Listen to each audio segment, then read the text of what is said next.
مینوال والسلام علیکم. زه صاحب مانیروال یو ځل بیا د ذوالفقار کې د پیج د تاسو ته مخاطب یم.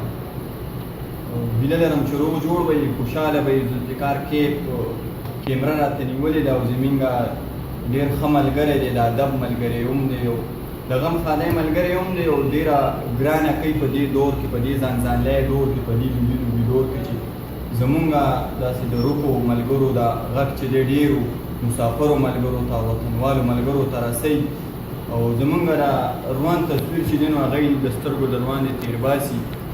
نو راغلی دی یو هسپتال کې را سره ناست دی، زمونږ د روزګار ځای دی، راغلی دی، خو دته مونږ انکار نه شو کولی. سماد وټ شعرونه ورته خپل ډالۍ کومه، ورسره د ماما زوی هم راغلی دی، هغه ته هم ډالۍ کومه چې اول به مې لیده په دغه لاره یو سړی، اول به مې لیده په دغه لاره یو سړی، مودې کېږي چې نه وینمه یاره یو سړی. اومه کرکنډې هم بچوله رانړه په لاس کې، اومه کرکنډې هم بچوله رانړه په لاس کې، غربت په راوستو تش د بازاره یو سړی.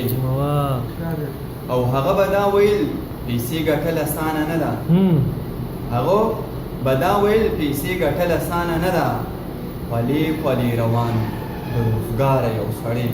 دا بلکل لیکلي ورپسې مې نور نه لیکلي، بل یو غزل ورکوم چې زوم زندګي کومه ستړی شوم، زوم زندګي کومه ستړی شوم، تا سره یاري کومه ستړی شوم، رنگ په رنگ نشې تماشې وکمه، رنگ په رنگ نشې تماشې وکمه، او رنگ رنگ لوپري کومه ستړی شوم.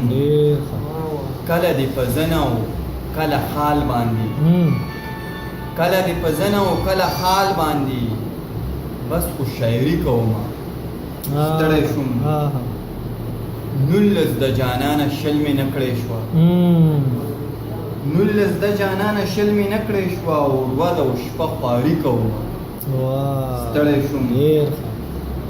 یا صاحب اوس هم ستا په زړه باندې، یا صاحب اوس هم ستا په زړه باندې، راج کوم باچایي کومه ستړی شوم.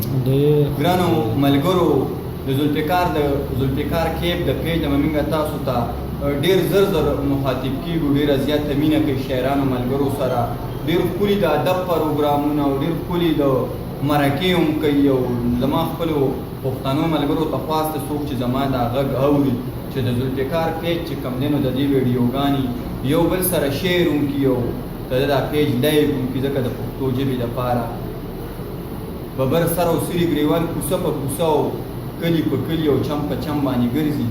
ډېره زیاته مننه به یم چې دا پیج تاسو شیر هم کوئ، تاسو یې لایک هم کوئ.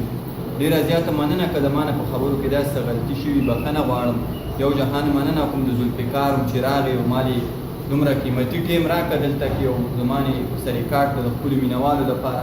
ملګرو ډېر زر به وي چې په بل پروګرام کې به انشاءالله د نوو شعرونو سره بیا تاسو ته مخاطب کېږم د دې پیج نه تر هغه دمه پورې. ما له اجازت راکړئ چېرته چې مې ښاد او آباد اوسئ. د لوی الله په امان. جهان